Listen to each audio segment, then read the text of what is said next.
Lindo filme, não é não? A gente já vai falar sobre ele, mas assim, a primeira impressão geral é bonito, né? Que árvore linda, não? Muito bonito, um figo belíssimo. Belíssimo. Uma É. figueira, né? Uma figueira. E a música, essa música do final? Depois eu quero descobrir que música é essa, que eu achei maravilhosa. Cadê a Dilma, né? No livro da Dilma conta uma parte assim. Dilminha, cadê você? Ah, ela fala sobre esse livro, sobre esse filme, a Vilma? Não, não sobre o filme, mas tem uma parte que ela tem, que ela fica com o filho, né? Na árvore, assim. Entendi. E ela tá sempre por aqui, né? Não sei como ela não tá aqui hoje. Não, acho que ela estava, eu vi ela no começo. Acho que ela deve estar chegando, deve estar Ah, terminando o filme. então quando ela Eu vi ela voltar na, aqui, na a gente abertura. fala, ela vai poder falar melhor. O livro dela é lindo demais. Ela deve estar chegando aqui. Tom, com relação à trilha do filme, tem no YouTube a trilha do filme. É Eu linda vou também, procurar. achei Linda, né? maravilhosa, né? Eu também achei demais. Eu vou procurar. Ó, aqui, a Gabriela já viu aqui. Chama Build a Home. To build a home. É verdade. Para construir uma casa. Linda, linda, linda. Fiquei ouvindo no final ali e eu fiquei lembrando que sempre lembrando de novo, quando a gente começou a falar do Belas Artes, quando começou tudo, e agora a gente assistindo o filme na plataforma do Belas Artes, então eu queria agradecer eles de novo assim, pela parceria e por ceder o filme para a gente, para assistir, etc. Eu fiquei lembrando quando a gente se encontrava no cinema, daí eu e a Ana Cláudia, daí no final, que agora já contando um pouco como que é, né, o nosso formato. Muita gente aqui conhece, mas tem muita gente nova hoje na sala aqui, que está super cheia, está super bonito. A gente ficava ouvindo a música e vendo o letreiro, né, vendo a música. Daí a gente falava assim, o que a gente quer perguntar? Qual é a pergunta que o filme vai trazer, né? Que é sempre assim, te espera. Eu não tinha visto e muitas vezes a gente ia para o filme sem saber. Qual será a pergunta de hoje? Que a gente vai ficar dormindo pensando nela. Qual será a pergunta de Porque hoje? vocês fazem isso com a gente. Esse é o formato. E é super legal que, assim, desde o primeiro a gente fez dessa forma, que eu vou explicar para vocês, para os novatos, e assim segue desde então. Que, na verdade, vai ser uma conversa entre nós. Mas a gente sempre fala o seguinte, para essa conversa, ela começa, para ela acontecer, de uma forma bem interessante, ela começa com cada um de nós. Então, vem essa pergunta, que eu vou colocar para vocês, e daí eu vou pedir para vocês pensarem um pouco sobre ela. Não comentarem ainda, não falar nada, não escrever, simplesmente ficar com essa pergunta, ficar refletindo um pouco sobre ela. Eu vou dar um tempinho, quando eu sentir que é a hora, a gente evolui para o próximo passo de ir abrindo aos poucos a conversa. Tá bom? E a pergunta que veio para mim assistir esse filme, e mais para o final, é a seguinte. Eu vou pedir para vocês olharem para a vida de vocês, cada um para a sua vida, de hoje até a vida que vocês vêm vivendo. E vocês são mais de poda, de podar, quando acho que chegou o momento, vocês vão e fazem a poda, ou vocês aguardam a força da natureza ou uma força externa para fazer essa poda? Vocês normalmente são pessoas na vida de vocês que fazem a poda, ou normalmente vocês esperam forças externas, forças da natureza, outra força para fazer as podas necessárias da vida? Pense um pouquinho sobre isso. Só para a gente olhar como a gente está se relacionando na vida. A gente é mais atuante, fazer as podas, ou a gente aguarda uma força externa? Aguarda um pouquinho, não responde ainda não, fica pensando aí. Vai tentando pensar em exemplos, olhando para trás, se isso mudou, se essa jardinagem da vida vem mudando. Para quem está chegando agora, eu coloquei uma pergunta para a gente refletir individualmente, baseado no filme, e você olhando para a sua vida, você é mais com o perfil que faz as podas que precisam ser feitas, ou você aguarda a força externa da natureza ou da força externa para fazer as podas? Então, essa reflexão. Você é mais de fazer as podas ou você espera a natureza para fazer as podas, forças externas para fazer as podas necessárias na sua vida? Então, dando sequência na nossa evolução para a conversa, né? Então, primeiro é uma conversa com a gente mesmo, daí a gente faz um grupo com o vizinho, um grupo menor, e agora a gente vai abrir a conversa todo mundo aqui. Mas a gente tem uma tradição, que quem já veio aqui já sabe o que é, né? A gente fala o seguinte: para falar sobre a morte, é sair da zona de conforto. Então, o meu desafio sempre é o seguinte: se você é aquela pessoa que normalmente vai ser a primeira a falar, que quer dominar e vai falar e já está louca para compartilhar o que pensou, como foi a discussão, eu vou pedir para ficar no controle, ficar mais ouvindo do que falando. Praticar esse desconforto. Ficar na porta. E ao contrário, quem normalmente não fala muito, não se expõe, só fica na vontade, hoje vai ser o dia de sair desse desconforto e se expor. Então a gente vai ficar testando isso, tá bom? E uma coisa que a gente está acostumado logo no início, porque a gente está convidando os tímidos para se exporem. E quem está no meio termo? Entra onde aí? Então, quem está falando meio termo, quem já teve coragem de falar meio termo, já está no eu já não vou falar hoje, é isso. Entendi. Vou pedir mais para justamente exercitar isso, de ficar nesse desconforto, de querer falar e falar, puta, normalmente eu falo muito mais do que eu ouço, então hoje eu vou ouvir mais. E quem normalmente é louco para falar, mas não tem coragem, hoje eu vou convidar para falar. E nesse início, talvez os tímidos fiquem ainda ensaiando, eu lido super bem com o silêncio. Enquanto o pessoal está pensando, eu posso ir falando do meu grupo. Carol, eu vou te pedir para realmente seguir isso que a gente está falando. Assim,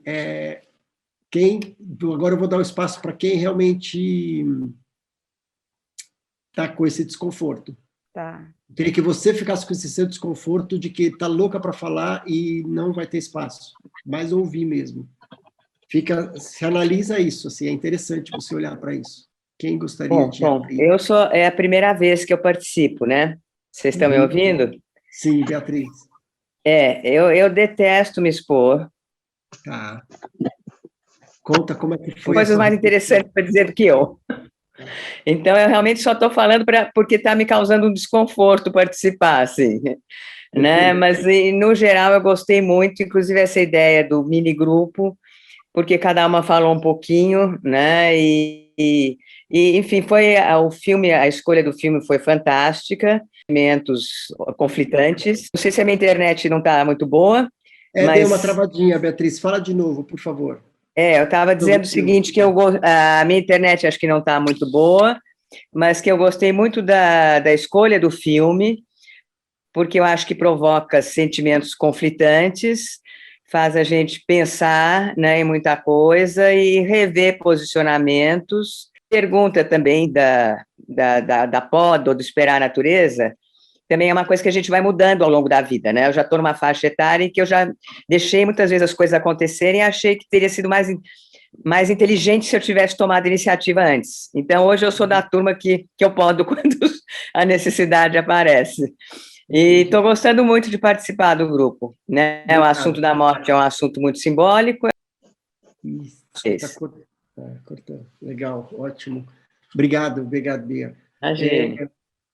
E eu vou pedir para quem agora vem trazendo, para a gente ir entrando no filme mesmo, sobre essa reflexão. Eu queria trazer a reflexão para a conversa, tá bom? Então, quem vier agora falando, a minha reflexão foi essa, o que me tocou o filme, isso me lembrou de tal coisa, bem nessa reflexão, o que esse filme te tocou nessa reflexão, se você é da poda ou se você espera a poda acontecer. Quem vem? É muita reflexão. né?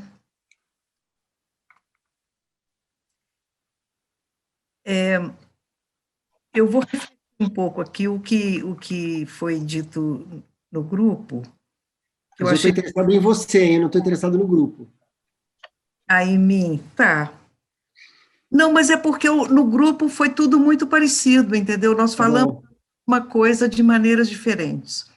tá Quer bom. dizer, a minha experiência é de que eu faço as duas coisas. Eu podo ou não, entendeu? Assim, ao longo da vida, e foi outras pessoas falando a mesma coisa, a gente faz diferente, né? Mas, assim, o sentimento hoje de que eu deixo a natureza agir. Eu espero porque eu já acompanho e já sei mais ou menos, às vezes, como é que vai ser, entendeu? Uhum, uhum, Então, assim, eu não posso diretamente, ou às vezes em determinadas fases tem que ser, mas eu deixo muito também, mas ao mesmo tempo participando internamente, assim, um olhar, com sei lá, é difícil de explicar isso. E outros falaram parecido, sabe? Assim, eu uhum, tenho um problema com poda, porque eu acho que poda pode ser também, assim, controle, entendeu? É um querer que a coisa seja daquele jeito. entendi. Isso é importante muitas vezes, né? Como o Henrique falou no grupo, quer dizer, tem o momento da poda da árvore para dar o fruto, para responder aquele, né? É um tratar, mas ao mesmo Uhum, tempo pode ser também uma maneira de controlar um crescimento, sei lá, eu tenho uma certa preocupação com esse aspecto da poda, entendeu? entendi, Então, entendi. às vezes, se eu deixo a natureza agir como me ajuda a compreender melhor. Não sei se eu estou me expressando bem, não. Na verdade, eu acho que você está falando que às vezes eu acho que você fica com a tesoura de poda na mão, e às vezes você vai lá e poda, mas não poda, poda, às vezes poda, daí fala, não sei se devia ter podado. Senti que é meio uma jardineira meio em dúvida, assim. Mas muito bom. Mas é. Quem mais? Eu concordo com ela. Assim, eu também, às vezes eu podo e às vezes eu deixo seguir um fluxo, sabe? Natural mesmo. Como Uhum, é no luto, né? Como a gente viu no filme também. Ali são várias pessoas e você pode ver que cada um responde de uma forma diferente, né? Dentro desse luto vivido de uma perda, né? De uma pessoa querida por todos, né? uhum, E às vezes a gente tem que podar, a gente tem que tomar uma atitude de sair de uma determinada zona de conforto, né? Às vezes você tem uma escolha, sei lá, profissional, uma coisa que você tem que, ou você fica ou você vai, sabe? Tipo, é podar para ir, né? Mas também tem essa parte da vida, tem essas etapas da vida que a gente precisa do tempo, né?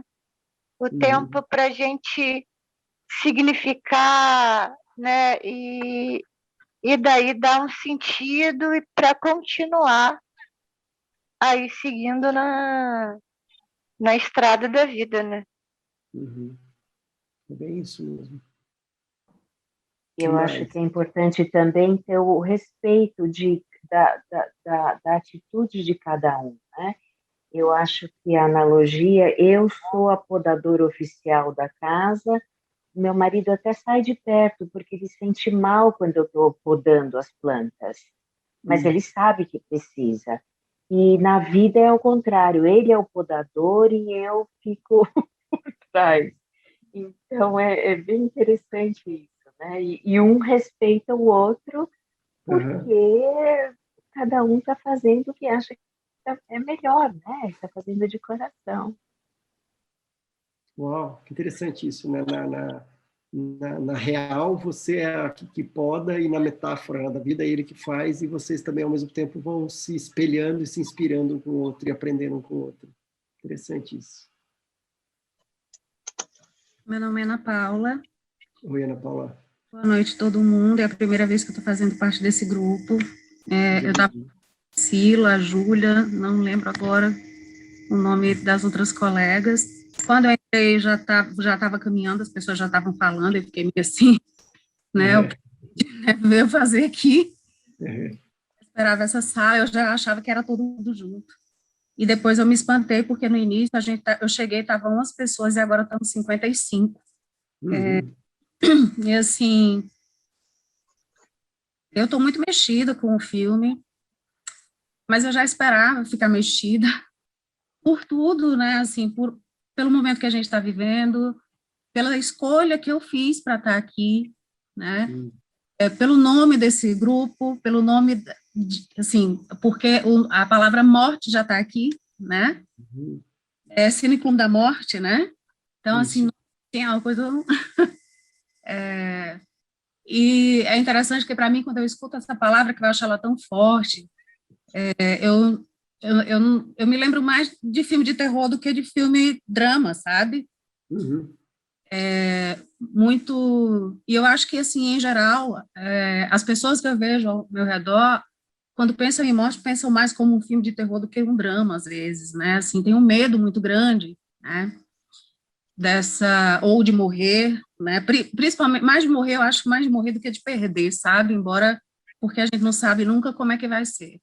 Então, seja uma morte fulminante, como foi ali, daquele cara, daquele pai, né? Daquele pai da família, seja uma morte vagarosa, em que você tem uma expectativa de que aquilo vai acontecer, você não sabe. Mesmo quando você está vendo que a pessoa está terminal e tal, você não sabe, né, assim. E, assim, eu estava falando para as meninas que quando eu estava...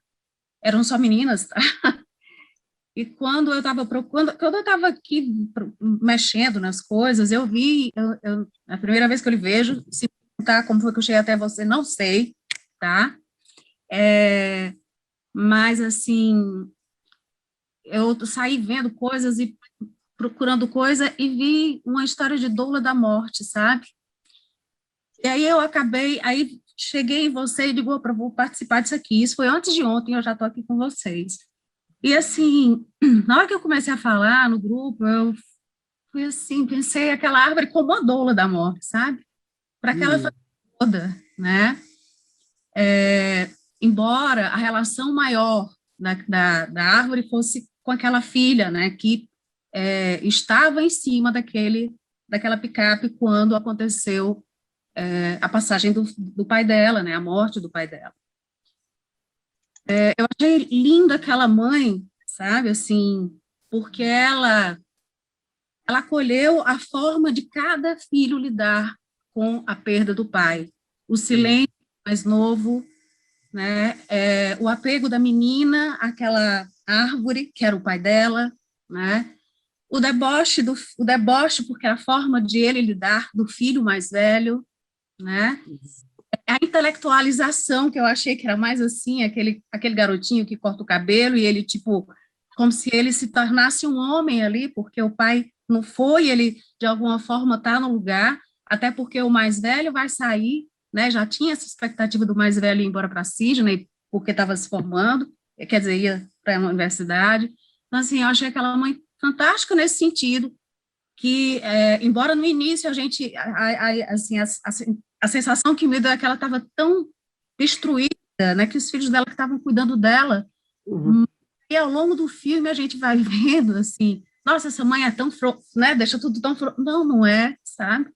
Eu acho que, para mim, né, a leitura que eu fiz é que essa mãe estava acolhendo o momento de cada um e o dela mesma, né, apesar de tudo, e, enfim, né, eu não fiquei ligada nisso de deixar de podar, sabe? Mas simplesmente na relação que né, de como é difícil a gente ficar, né, e a gente deixar ir. É isso. Muito bom. A gente ficar e a gente deixar ir. É bem isso. Quem mais? A conversa vai ficando boa com as diferentes perspectivas. Vocês me escutam, gente? Sim.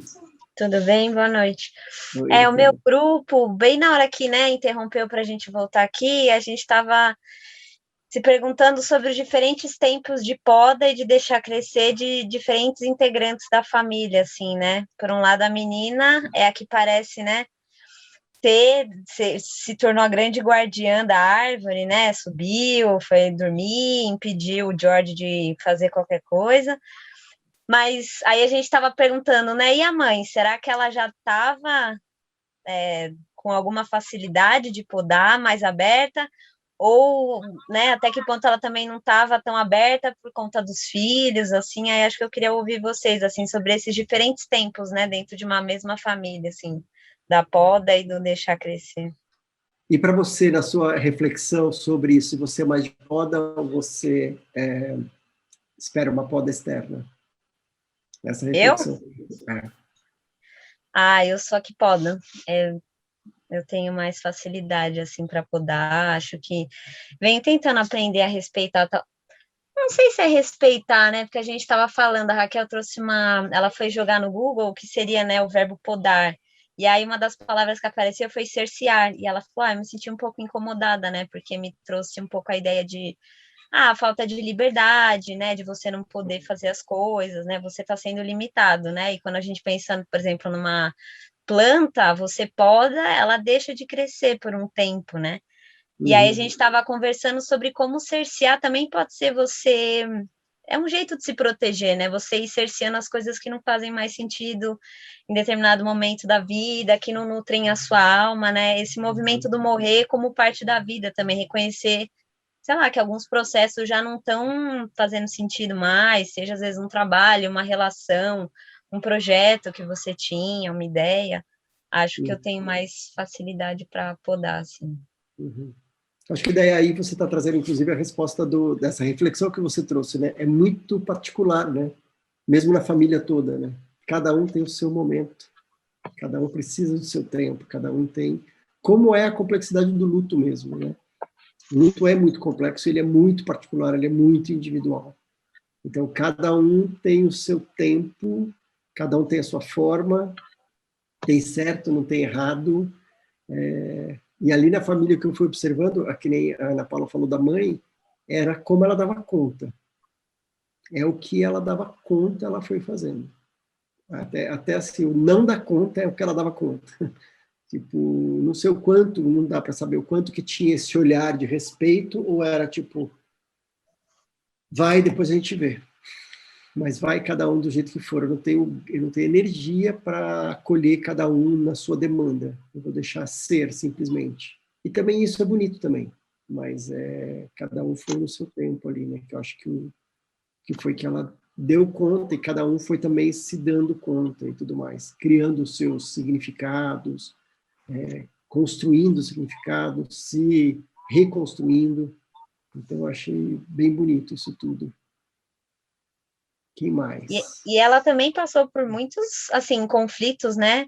Claro. Por um lado, ela começa a ir para o bar, aí beijou o George, mas ao mesmo tempo que ela está no bar, ela se escondeu debaixo da mesa quando a vizinha passou, ao mesmo tempo que ela estava com ele e os filhos, eles se escondiam para ficar perto da fogueira, então todo o tempo também tem esse conflito dela, né? Ela não passou por nada disso livre de conflito.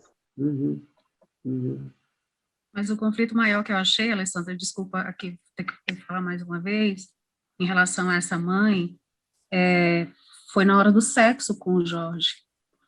Porque eu acho bem compreensível essas preocupações dela, das relações com os filhos, né, de como os filhos iam ver, até porque a filha dela era a guardiã da árvore genealógica, que aparece bem, ela é a guardiã da família, né?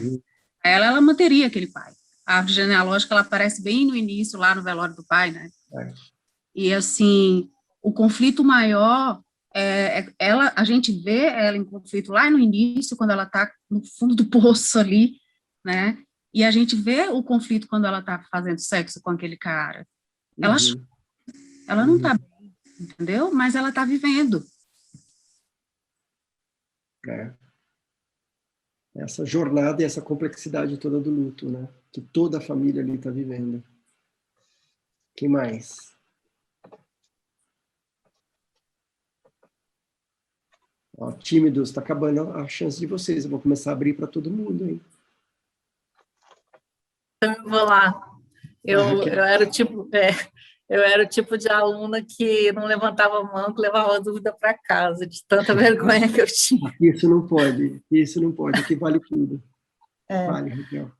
É a minha primeira vez aqui no Cine Clube da Morte e eu conheci essa proposta no Festival Infinito, Tom. Uhum. E desde então a finitude, esse tema da finitude, da morte, tem estado muito presente na minha vida. E eu, durante o filme, teve um momento lá, o momento que ela olha para as roupas do marido e tem dificuldade de deixar as roupas irem, né? Aquilo me tocou muito, porque eu perdi meu pai em 2009, minha mãe em 2019, e hoje eu moro num apartamento que era deles, onde eu cresci, vivi grande parte da minha vida, e assim, é difícil, é duro, né? Então, eu estou num movimento de mudar tudo, de mudar a cara de tudo, de mexer nos móveis né, e nos quadros e nas coisas, mas ainda assim eu não sinto que é o meu lugar, a minha casa, né? Uhum. Então, mas assim, é um processo, né? E eu tenho procurado respeitar isso, respeitar meu tempo, mas assim, pensando na poda e numa coisa externa, às vezes eu falo, né, será que eu não estou assim, acomodada, esperando alguma coisa de fora acontecer, né? Vir algum fator externo para eu, opa, vamos lá. Então, eu fico nesse conflito de achar que eu tenho que superar isso logo e, ao mesmo tempo, me dar esse tempo. Né? Então, foi isso. Uhum. Porque a gente não está falando de coisas exatas, né? Não tem assim, porque a gente não está falando do tempo cronológico, do cronos, né? Que é o tempo. A gente está falando do tempo das coisas, né? Quando é esse tempo? E é muito subjetivo. Mas a gente sabe, se a gente estiver realmente presente, estiver conectado, a gente sabe esse tempo. Chegou. Pode ser que eu esteja com medo, pode ser que eu não me sinta capaz, talvez eu não possa, mas chegou o tempo. Se a gente estiver conectado mesmo com o que está acontecendo, estiver presente, a gente sabe. E talvez a gente precise de recursos, talvez a gente não tenha recursos para fazer isso, a gente precisa de apoio, precisa de uma rede de apoio, precisa de uma terapia, eu preciso de me entender, o que está me travando, onde que está, quais são os meus medos de fazer isso, né? Porque eu vou podar, eu estou abrindo espaço, é bem aquilo, né? Que eu preciso deixar morrer para que algo novo nasça. Então, que medo é esse do que vai nascer? Né? Porque isso aqui eu sei o que é, mas o que é novo, talvez eu não saiba, será que eu dou conta? Então, eu acho que é uma reflexão importante. E principalmente, como aqui nós estamos no Cine Clube da Morte, né? Assumindo a gente no final das nossas vidas. Olhar para trás, acho que sempre é isso, né? Quando a gente fala da morte, a gente faz a reflexão sobre a finitude, é justamente para a gente olhar como a gente está vivendo.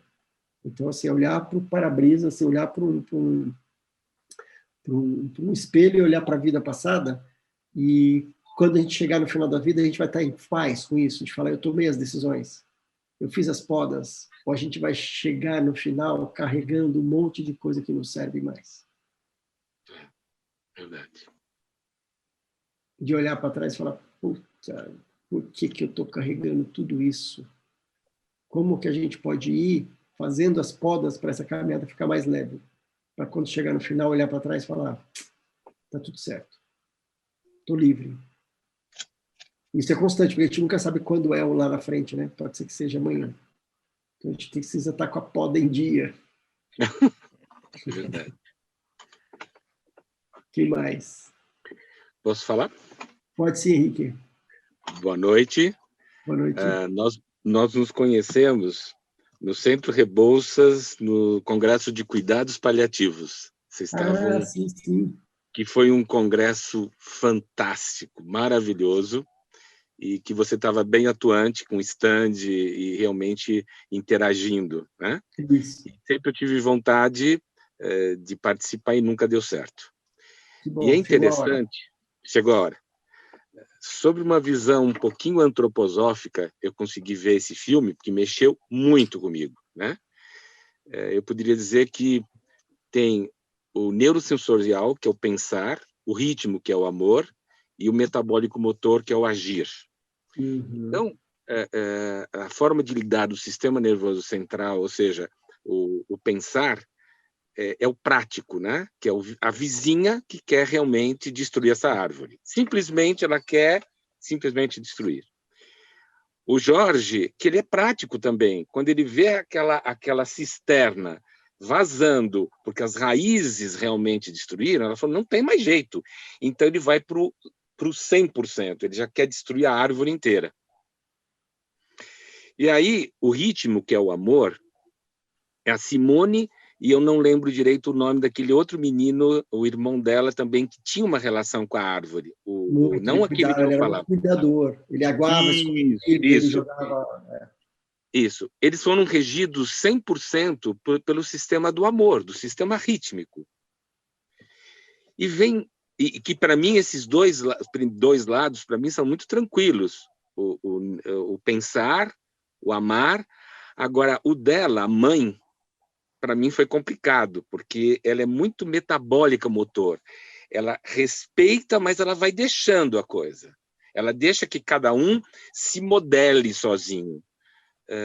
Como foi falado, tem horas que parece abandono, mas é a forma como ela lidou, né? É a forma que ela deu conta, mas me incomodou muito, porque eu fico muito nos outros. Então foi um desafio, porque não é que eu estou certo, eu tenho que treinar e exercitar esses três lados, o pensar, o sentir e o querer, o agir. Eu não posso deixar realmente no inconsciente.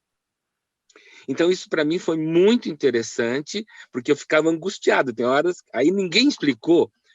Eu entendo que ela lidou dessa forma, mas se ela sentasse um pouco com a menina e falar, olha, uma árvore, o reino vegetal, se você poda um pouco, não é inteira, só podar um pouco, os galhos nascem mais fortes, vem mais flores, vem mais frutos, e proteger a casa, ou seja, vem o racional. Eu estou tentando fazer isso, né?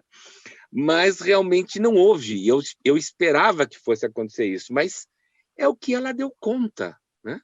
Como no reino vegetal é assim, um animal, se você poda um animal ou um hominal, que é o homem, você está afastando, você está distanciando. Então, cada tema nós vamos lidando, podando ou semi-podando ou deixando quieto para a coisa acontecer. Foi dessa forma que eu vi.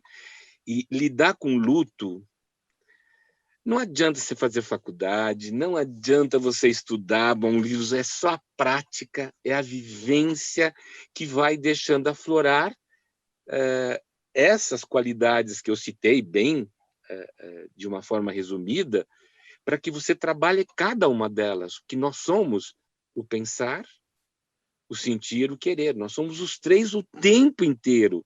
Então, na antroposofia, nós trabalhamos muito isso, e esse filme foi maravilhoso, porque eu falei, bom, se eu trabalho os outros dois e o metabólico motor está ainda um pouco mais difícil, que bom, eu vou ter que trabalhar mais, porque tem que desenvolver os três, não tem jeito.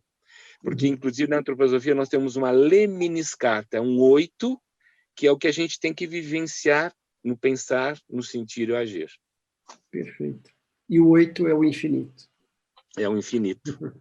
Eu acho super interessante isso que você está fazendo, e super importante, é isso mesmo, também concordo. E tem uma questão só que eu somaria quando você está falando sobre o luto, né? Quando você fala assim, o luto não adianta estudar, não tem, na verdade é a vivência. Eu concordo que é a vivência. Mas, com conhecimento sobre o processo do luto, faz com que o processo e a travessia seja mais, vou colocar 30 aspas, mais fácil. Sim. Porque vai validando o processo. Tipo, toda a complexidade que o luto dessas emoções. Eu estou eufórico e eu estou triste ao mesmo tempo. Cada um vive de um jeito. Eu estou sentindo uma coisa que você não sente. O meu irmão, que está vivendo a mesma perda, não está sentindo o mesmo que eu. Então, quando a gente começa a validar, que é o que a gente busca fazer no Infinito, de levar informação para as pessoas, de que eu valido o que você está passando no luto, está tudo certo. Eu valido que ele é individual, que ele é um processo muito particular, que ele é um processo confuso, que ele é um processo que você vai se transformando. Então, isso tudo ajuda as pessoas, porque se você atravessa isso sem essa consciência, você se sente um louco, você se sente inadequado, você sente que você está vivendo o teu luto errado, ou porque você está sofrendo demais, ou porque você está sofrendo de menos, ou porque você está sofrendo muito tempo, ou porque você está sofrendo pouco tempo. Então, você sempre acha que você está errado, porque você não se reconhece. E quando a gente começa a validar que todo esse processo, ele é assim, e ao mesmo tempo é um assim que a gente não tem como colocar numa caixa, a gente recebe muitas mensagens de que essa validação faz com que as pessoas consigam atravessar de uma forma mais saudável. Então, acho que não mais fácil, mas mais saudável o processo. Mas eu concordo com você, mas eu quis dizer no sentido quando você fica apenas na teoria, porque o que você faz, eu já acompanhei várias vezes os seus encontros, você traz gente preciosa, tanto pessoas que passaram por essa situação, como pessoas que realmente têm uma experiência como professores, etc., e a vivência é fantástica. Eu quis dizer que quando a coisa é engessada e que você quer uma receita de bolo, não tem. O que você tem que é falar muito sobre isso e ver. Mas eu não vou falar mais, tem outros para falar ainda. Obrigado, Henrique. Quem mais? Agora que começaram os que falam, posso falar? Vamos lá, Silvia, pode vir. Eu vou falar pouquinho. O que eu achei, primeiro que eu fui inundada de amor com esse filme, assim, eu fiquei muito feliz, é a minha primeira vez aqui, e eu estou começando a estudar a morte, eu sou da área da arte-terapia, enfim. O que me chamou muito a atenção foi que a criança, eu não vou dizer na pureza, porque não é bem a palavra, não, mas na inocência em relação a esse processo todo, ela é o fio condutor do processo da família inteira. E principalmente numa frase que no grupo que eu estava também, as outras pessoas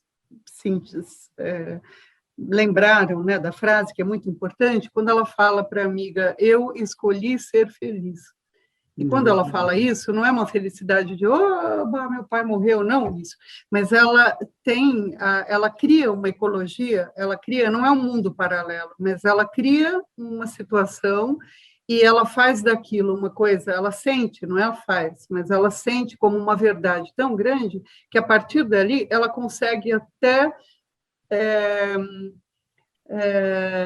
resgatar a mãe, porque a mãe está muito perdida, na verdade, e os filhos ali têm uma importância muito grande. Ela consegue fazer com que essa mãe entre na história, não dela, criança, mas que consiga viver da maneira dela esse luto, e no fim, esse cara, que seria um provável relacionamento, que até quem gosta de happy end pode achar, olha, tá aí, o cara, né, tá disponível e tal, a mulher não deixa entrar. Também no grupo a gente falou isso, que ela até poderia, né, porque eles conversam um pouco sobre a situação, né, tem uma situação ali de dor da menina, que ele passa muitas vezes por cima, não porque ele seja insensível, mas porque ela não está pronta para um relacionamento, ela está vivendo aquele momento que é o do luto em família, ela está vivendo com eles aquele processo, e é tão verdadeiro a ponto dela ser uma pessoa lúcida, normal, né, e ela vai com os filhos para baixo da casa para passar por aquela situação da natureza terrível que podia matar todo mundo. Então, nossa, eu achei assim incrível, né? Porque a poda se deu da maneira mais natural possível. Nesse caso, deveria ser. Então, eu só queria fechar dizendo que existem certas podas que são realmente são da maturidade que significa da fruta está madura e está na hora de ser consumida ou de cair da árvore, e outras que não. Você pode fazer a coisa ser precipitada e daí dar outras, né? Mas eu quero agradecer muito o grupo, o filme. Eu estou saindo mais povoada de coisas boas, porque a morte e a vida andam assim, né? Então, eu estou muito feliz da vida com a morte, nesse caso. Isso que eu queria dizer. É o que você está trazendo, né? O Cronos é do tempo e o Kairos é o tempo das coisas, né? E a menina ganha o relógio, né? É o marcador do tempo, e que é brilhante, brilha, e ela é alucinada por aquilo. Que, na verdade, ela ganha um poder, que para ela é um poder, mas ela reverte aquilo na construção de um mundo paralelo muito infantil, muito bonito, e migra todo mundo para lá. E é bem isso mesmo, né? Ela ganha um símbolo do tempo que ilumina no escuro. Então, e é o tempo. E daí depois vem a natureza com esse outro tempo, que é o Kairos das coisas. Eu achei interessante... desculpe. Pode falar, Ana Maria, você pode falar, Ana Maria.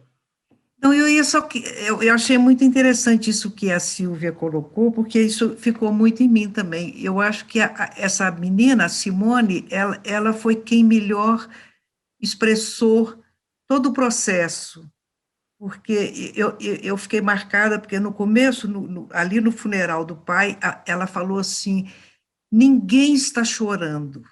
Ela ficou muito sentida com isso, né? Ela meio que se revoltou com aquilo. Ninguém está chorando. Ela mostra, ela não chora também no filme, fala aquela coisa de ser feliz, né? Mas eu senti que assim, o processo foi melhor mostrado na pessoa dela, o processo do luto em si, do sentir e do processar. Mas tem uma coisa interessante também, que o filho mais velho, uma hora vira para ele e fala assim, ele não era só seu pai. Eu acho que a gente percebe muito isso em famílias, assim, né, vivendo luto, diversos filhos ou tudo mais, de uma pessoa fala assim, eu cuido do luto, eu defino qual é o ritmo do luto, qual é a intensidade, o tempo e tudo mais, eu quero ditar a regra. E ele, em um momento, vem e fala assim, ele não era só seu pai. Então, é interessante isso também. Que o filme coloca essa força nela, como um protagonismo ali, mas também era justamente para mostrar que ela estava ocupando o espaço. Tipo, o luto é só dela. Não, todo mundo tinha sua dor, de formas diferentes, e suas necessidades diferentes, mas é interessante também isso, né? Então, quando eu ainda, assim que o filme acabou, eu ainda comentei aqui que ela criou na árvore um refúgio. Ali era o lugarzinho que ela encontrava o pai dela, que ela sentia o pai dela, que ela se sentia segura. Tanto que ela pendurou não só o relógio, mas tinha outras coisas penduradas que faziam referência ao pai.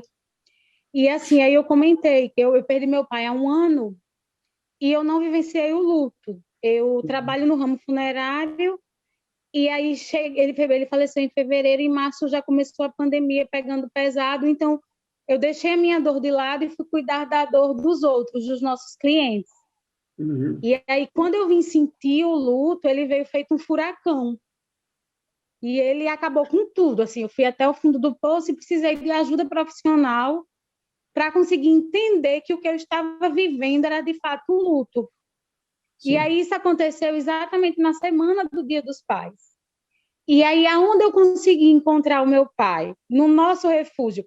Por pura coincidência, eu estou aqui com uma blusinha de coqueiro e sol e mar, mas o meu refúgio com o meu pai é exatamente o nascer do sol na praia, que era o nosso momento, o nosso encontro. E 2 meses antes de ele falecer, era o meu aniversário, e a gente foi ver o sol nascer. E foi a nossa despedida, o nosso momento. Então, é o meu refúgio. Quando eu preciso do meu pai, quando eu preciso encontrar com ele, eu preciso ir ver o sol nascer. Então, foi isso que a Simone fez. Ela construiu na árvore exatamente esse refúgio, o momento de encontro dela com o pai. E ela é uma criança, né? Então ela ouvia ele falar. Mas era exatamente isso, era a forma que ela tinha de sentir o pai dela perto. Derrubar a árvore era romper com o pai dela. Quando o furacão vem e destrói tudo, foi natural. Ninguém derrubou. Ela precisou cair. Então, a minha reflexão é essa mesmo. Tem uma das dicas, para quem trabalha com o processo do luto, uma das dicas é construir uma caixinha de lembranças, ou um livro de recordações, com textos, com lembranças, com poesias, com músicas, guardar um relógio, um chaveiro, coisas que a pessoa que faleceu gostava, no caso. E aí foi exatamente o que ela fez na árvore. Ela construiu as recordações dela ali. Muito bom, Laís. Obrigado. Sinto muito, viu, pelo seu pai e pela sua dor, e de você estar vivendo isso um tempo depois, mas que importante que você está vivendo isso. Tom, aproveitando, o Cine Clube da Morte, eu ouvi falar a primeira vez por você, em 2017, no workshop do SINCEP, lá em São Paulo.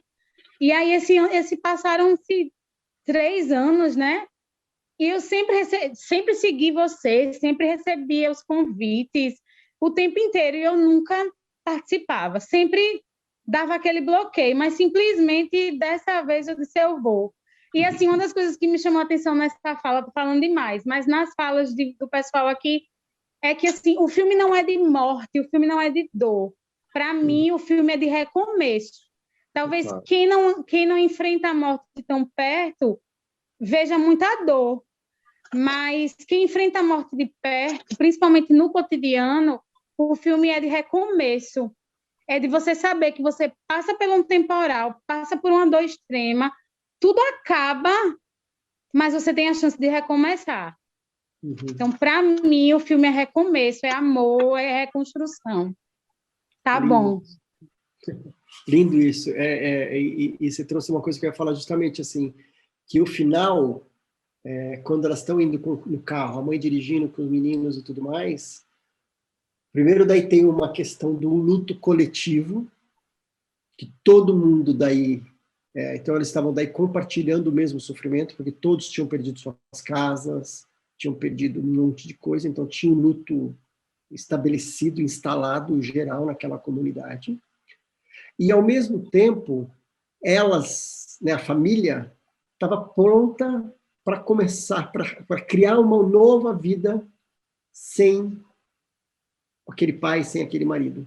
Não houve um grande drama, porque aquela árvore tinha um significado muito importante. E é interessante que não houve a menina não entrou em estado de choque porque a árvore caiu. Ela aceitou. Todos entenderam que aquele ciclo estava fechando, pelo menos o que mostra. Estava fechando e eles estavam indo para uma nova vida que eles não sabiam o que era. Onde eles iam morar, como seria, se ali ia encontrar o cara de novo ou não. Mas tinha realmente assim, um recomeço. Aquela última cena a gente está indo não sei para onde, mas não é mais isso. A gente está levando isso, mas não é mais isso. Eu acho que o luto é muito isso. Então ali acho que meio que organizou o tempo de todo mundo e passando. Mas tem essa sensação também do compartilhamento do sofrimento. Que todo mundo ali agora estava vivendo aquele luto coletivo, que é o que a gente está vivendo hoje, né? Todo mundo que está em luto, por alguma razão, ou por ter perdido alguém, familiar, um amigo ou amigo de um amigo, e as 400 mil pessoas, e os sonhos, e os planos, e o emprego, e o negócio, e possibilidades, ou seja, não tem como. A gente está impactado, então a gente vive, compartilha esse luto coletivo. Então, ali, acho que para mim me veio isso, eu tenho pensado muito sobre isso, que quanto que esse luto coletivo compartilhado, o impacto que isso traz, e para eles atravessando esse luto, né? Porque todo mundo em luto, eles atravessando com o carro. Que mais?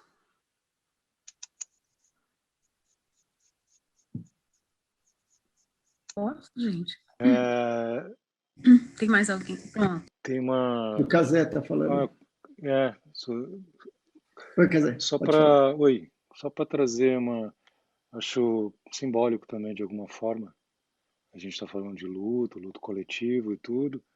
E o artista acabou de ser confirmado que o Paulo Gustavo realmente morreu. Acabou de morrer, acabou de falecer.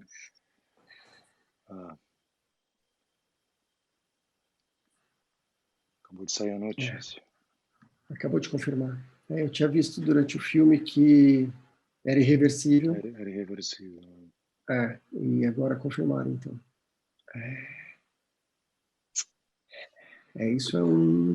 Isso é realmente o significado do luto coletivo. Quanto que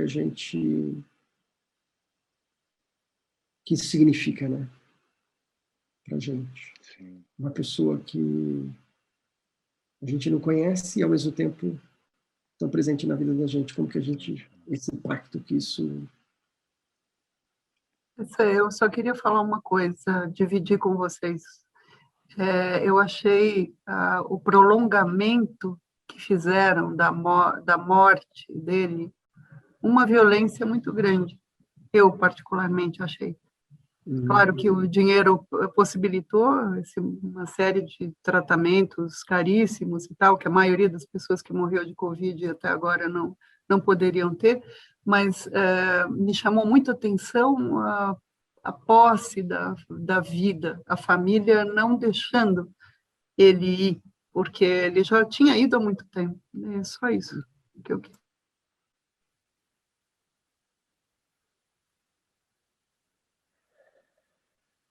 Mas talvez...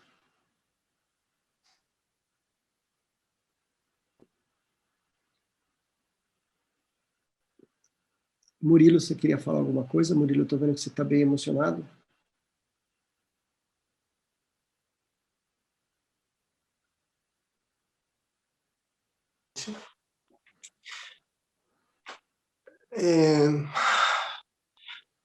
Se mistura tudo, né? O filme vem com poda, vem com os finais de ciclos. No meu grupo meu coração tá quase saindo pela boca. No filme a gente fala, no meu grupo, aliás, a gente falou do porquê a gente não consegue olhar para a gente e fazer as nossas podas, enquanto com os outros é tão fácil a gente ditar, né, o que o outro precisa fazer, o que o outro pode fazer. E no meu contexto,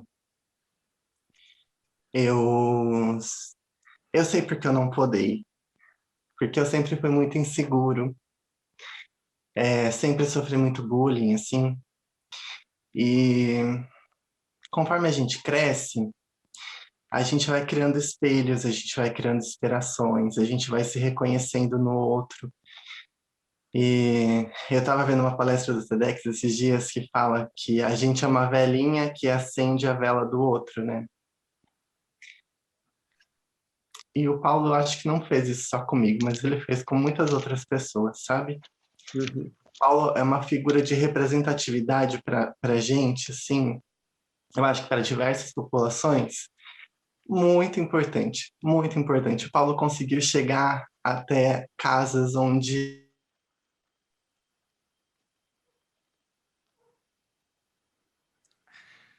E o Murilo travou.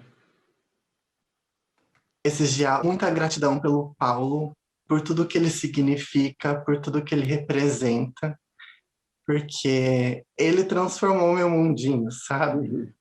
Então, perder essa figura que poderia chegar em tantas outras pessoas, sabe? Continuar chegando em tantas outras pessoas, é muito difícil, assim. Eu nem conheci o Paulo, mas ele tem uma importância muito grande para mim, assim. E eu fico muito triste dele não falar mais, sabe? Dele não conseguir chegar até outras casas com a arte incrível que ele conseguia, única, legítima. Mas, assim, sei que ele está em um lugar muito melhor, ele tem um brilho único, uma estrela que vai brilhar para sempre, assim. Ele fez história, ele deixou um legado, e isso é o mais importante, que a gente nunca vai deixar morrer, né? Porque a gente sempre vai ter um pedacinho dele junto com a gente, mas dói, assim, por perder uma pessoa que fez tanta diferença para você, sabe? Perder não, né? A gente vai ter ele sempre com a gente, mas em vida, assim, né? Carne, físico. Mas é uma perda mesmo. Mas muito obrigado pelo espaço para falar. Eu sei que eu não podia falar, mas eu só queria sair da sala porque, assim, a notícia do Paulo Gustavo mexeu muito comigo. Eu tenho depressão e quando eu fico mal, eram os filmes dele que me faziam bem. Então, assim, eu sei que era para eu ficar quietinha, mas eu só vou pedir licença para eu sair porque mexeu muito comigo. Tá bom? Será que, Carol, eu ia te pedir para você não sair, fique com a gente. Tá. Eu acho que você tem que ficar com a gente. É um espaço para você. Se tem um lugar onde você vai poder expressar o que você está sentindo, o que você está vivendo agora é aqui. Não tem por que você sair. Quer falar um pouquinho sobre o que você está sentindo? Não, é isso que eu falei, porque eu tenho as minhas crises de depressão, né, desde 2018, e vira e mexe, quando tem essas crises, para eu ficar bem, eu colocava algum filme dele, que eu amo todos os filmes dele, e é o que me deixava bem, e todo dia eu acompanhava ele, né, fazia minhas orações, preces, enfim, por ele, e a hora que acho que eu casei, né, eu fiquei sabendo por aqui, e, tipo, para mim foi, por mais que a gente já sabia mais ou menos que ele estava para esse caminho, é aquilo, a morte é a única certeza que a gente tem na vida, mas quando acontece com a gente, mesmo a gente não conhecendo, tipo, para mim, eu nunca conheci o Paulo, mas parece que é uma pessoa parente mesmo, parece que um parente meu que se foi, né? E pegou muito de surpresa do meio né, da nossa conversa aqui, a gente falando disso, e nossa, não sei, mexeu muito comigo, assim, eu tô muito mexida. Mas fica aqui com a gente. Tá. Fica aqui. E foi justamente na hora que eu estava falando sobre o luto coletivo, né, que o Casé trouxe, que é isso, todos estamos sendo, acho que tem muito do que o Murilo falou, quanto que ele representa, e por esse tempo todo, né, como estava todo mundo super conectado nessa corrente de amor, pensando muito nele e tudo mais, então é um processo. É um processo. Viu, Tom e pessoal? Até eu queria comentar que eu me lembrei agora de uma das conversas que a Gabriela Caselato teve, eu acho que foi com o Tom mesmo. Não me lembro porque eu já ouvi a Gabriela falando muitas vezes, que é uma psicóloga, né, que trabalha com luto, para quem não conhece, e ela falou numa conversa sobre esses lutos que às vezes a gente não reconhece, né, e que às vezes um luto de um artista é um luto que vai afetar todos nós. E ela trouxe um exemplo da vida dela, de alguém famoso, quando faleceu, que teve um impacto muito grande, que foi a morte do Ayrton Senna. Sim. Porque aquilo representava muita coisa na história dela e na vida dela. E eu acho que o Paulo Gustavo não é diferente, né? Porque ele representa o humor, né? O ator que ele era, enfim, a alegria que ele trazia para casa de todo mundo. Então, é como realmente se a gente tivesse perdendo alguém da nossa família, né? A gente todos nós vamos ser impactados por isso, né? E que a gente precisa, acho que, reconhecer também isso, que não é da nossa família, mas tem essa representação muito forte, né? Nas nossas vidas, como o Murilo mesmo trouxe, como a Carol mesmo trouxe, né? E isso faz com que a gente sinta muito essa perda, né? A gente precisa validar isso, essa dor. Validar, tipo, eu não conhecia, mas eu estou sofrendo. Essa conversa, acho que foi uma conversa da Gabi no episódio do Finitude, do podcast com Ajudantas, eu acho que teve essa conversa. Ah, tá. Não posso ter confundido. Foi um podcast, o episódio da Ajudantas com ela. Mas a gente tem que validar, a gente está sentindo isso. Eu, por exemplo, ontem à noite fui dormir, eu comecei a ler tudo que estava acontecendo. Eu dormi muito mal. Eu sonhei com o Paulo Gustavo, eu dormi muito mal, como se fosse alguém da minha família. E acordei 5h30 da manhã para olhar, para ver se tinha post, aquela agonia que está para acontecer, está para acontecer. Eu pensei nele o dia inteiro. Por quê? Porque ele significa algo para a gente. Significa. Eu dormi muito mal pensando nisso. Então, não tem como a gente não ser afetado. E também pode não ser afetado, porque pode ter gente aqui que não está afetado, falando não tinha relação alguma, e está tudo certo. Também isso, né? Tudo está certo. A gente também validar quem está sofrendo, mas também quem não tinha nem conexão, nem sabia quem era direito, não tinha conexão. Então, sinto muito, mas não está me impactando. Eu acho que também tem uma carga importante, que é assim, é um nome importante que simboliza, talvez, esses 400 mil números, né? É alguém próximo. Se alguém não perder alguém próximo, de uma certa forma, o Paulo Gustavo representa esse alguém próximo, que muitas pessoas aí, olhando para esses 400 mil, falam, mas não é nada. Então, tem uma importância muito grande isso também. Eu tenho essa impressão também, porque outro dia eu estava pensando, assim, a gente está com 400 mil mortes, né, e a velocidade das mortes está dobrando, enfim, é uma progressão geométrica, né, e ao mesmo tempo a gente ainda não tinha tido uma perda, assim, de uma pessoa tão significativa, né,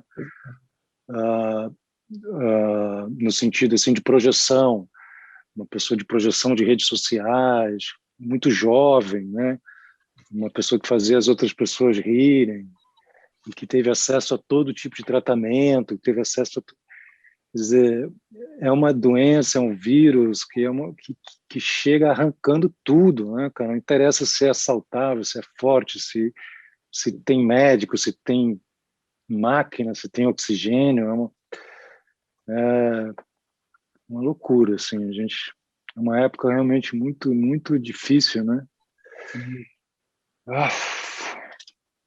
Hoje eu estava ia fazer uma gravação, era uma leitura, um ensaio, na verdade, e uma das pessoas que participava dessa gravação era muito amiga do Paulo. Então a gravação quase caiu também. Então foi uma coisa que eu particularmente não tinha uma ligação com ele, assim, não conhecia e também enfim, não era um telespectador dele, mas a gente viveu, não vai ter ensaio, o ensaio caiu, as pessoas estão mal, foi uma coisa que ficou desde as 2 da tarde, sabe? A gente começou a ouvir os burburinhos na internet, depois esse ensaio que de repente ia cair justamente por causa disso. Hoje foi um dia também que teve o metrô que caiu no México, teve um atentado, teve um garoto que entrou com um facão numa creche na Santa Catarina. Então foi um dia assim que essa coisa da morte a morte trágica, né, estava muito presente, né? Eu fiquei no final tinha sido enfim, a morte do Paulo não tinha sido confirmada, a pessoa que era muito próxima dele ainda participou da leitura mesmo assim, talvez até como uma forma de tocar o tempo, as coisas, sei lá. Mas isso estava o tempo inteiro, cara. Eu fiquei também fora do eixo, assim, sabe? Fiquei meio perdido, assim, cara.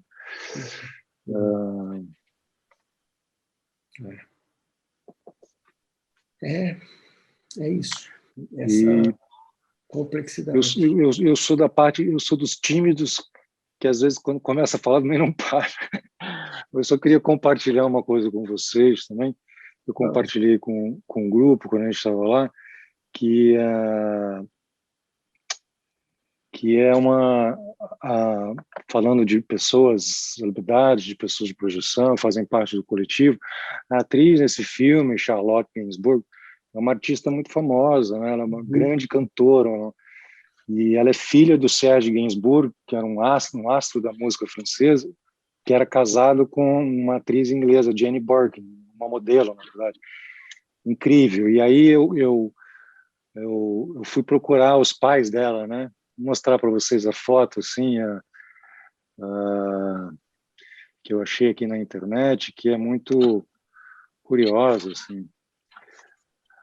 Porque eu botei os pais da Charlotte Gainsbourg, né? E aí apareceu essa foto aqui, que eu achei muito forte, assim, porque, ó, é a foto, tá vendo ela, a atriz, né, que fez o filme aí, a mãe, é essa menina. Uau! Uau. Que é muito parecida com a filha dela no filme, a Simone. Muito, muito. E acho que foi a Silvia até que chamou a atenção. E tem uma hora que a mãe fala para o George no filme que o pai dela é francês e que a mãe é inglesa. E, tipo, que são os pais da atriz, né? Então, assim, uma coisa coletiva forte também, né? É o que você falou, acho que as coisas, elas adquirem um significado, né? Mesmo que a gente não conheça as pessoas, elas têm um significado independente da gente eventualmente ter uma relação ou não direta. É o que representa, né? Representa. O que representa. O Parkes, que é um psicólogo, um psiquiatra que trabalha muito com o luto, uma baita referência, ele fala que o luto ele é proporcional ao amor. Então, ele tem o mesmo peso, né? Ele fala que são dois lados da mesma moeda. Então, tem uma relação, mesmo de umas pessoas que a gente não conhece presencialmente, mas a gente vive, faz parte da nossa vida, faz parte da nossa história, que o Murilo está trazendo todos os significados que o Paulo tem e tudo mais. Então, tem essa proporção de amor também. É um outro tipo de amor. Então, a gente não tem como não ser impactado. Cada um na sua proporção. Cada um no tipo de relação que tem com a pessoa. Então, o luto está muito relacionado a qual tipo de relação, qual tipo de vínculo. Porque o luto é o rompimento de um vínculo afetivo. Então, qual o vínculo que eu tenho? Se é um vínculo que é importante, independente do que ele seja, se ele é real, uma pessoa que convive comigo na minha casa, ou se é uma pessoa que eu admiro, que me inspira, qual o vínculo que eu tenho com essa pessoa? Se é um vínculo importante, vai doer. Se é um vínculo que não é tão importante, não vai doer. Vai doer menos. Então, é esse processo. E o que acontece é que essas emoções são contagiosas, né? Então, assim, essa dor é contagiosa. Então, está ali no núcleo da família e dos amigos, e daí reverbera. E daí, quando eu vejo os amigos próximos a ele, que a gente acompanha nas redes sociais, que eu admiro, que eu também não conheço, mas eu admiro, eu tenho um vínculo, e eu vejo essas pessoas sofrendo em dor, isso também me impacta. Então, ontem eu fui dormir porque eu estava sensibilizado vendo a Tatá, vendo a Mônica, vendo um monte de gente que eu não conheço, mas eu admiro. E daí vendo as pessoas sofrerem. Então, isso também me toca, isso me dói também. Então, é bem aquele efeito de uma pedra que joga no rio e vai reverberando. Então, chega até a gente. Só que chega numa... Né, como foi, essa semana mesmo, né? Ontem, antes de ontem, foi o aniversário da morte do Ayrton Senna. Ainda vem. Ainda se fala, ainda nos toca. Quando fala, todo mundo fala assim, eu lembro onde eu estava. Eu tenho certeza que vai ficar inesquecível esse nosso encontro. A gente vai saber, puta, eu lembro o dia que o Paulo morreu, a gente estava no Cineclube da Morte. São algumas coisas que marcam, que a gente não esquece. 27 anos. Que bom que a gente está aqui junto, compartilhando, de alguma forma, para poder se acolher aqui e poder atravessar. A gente está chegando no final já da nossa conversa, mas queria saber se mais alguém está precisando de alguma palavra, querendo falar alguma coisa, querendo dividir alguma coisa.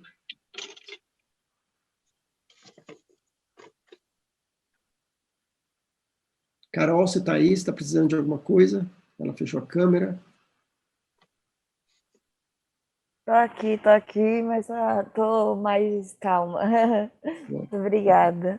Tá bom, estamos aqui. Então, sim. Então tá bom, pessoal. Então vamos se cuidar muito. Cuidar desse luto hoje aí, que muita gente aqui está mais sensível, está mais impactada. Vai buscar ajuda se precisar, vai atrás dos amigos, vai conversar com a família. Vive isso, vive essa tristeza, não fuja disso, ela é válida. Se alguém falar para vocês, você nem conhece, é sua essa dor. Fala que aqui a gente validou e que está tudo certo. Você pode viver essa tristeza, essa dor é sua. Ela é válida, ela é importante. E seguimos por aqui. A gente se vê o mês que vem. Muito obrigado. Obrigado, Tom. Boa noite. Obrigado. Obrigada, Tom. Obrigada, adorei. Boa noite. Tchau, Denise. Beijo. Boa noite. Para todo mundo, boa noite. Boa noite. Obrigada, Tom. Obrigada, gente. Beijos. Tchau, tchau. Boa noite, obrigado. Tchau, Obrigado.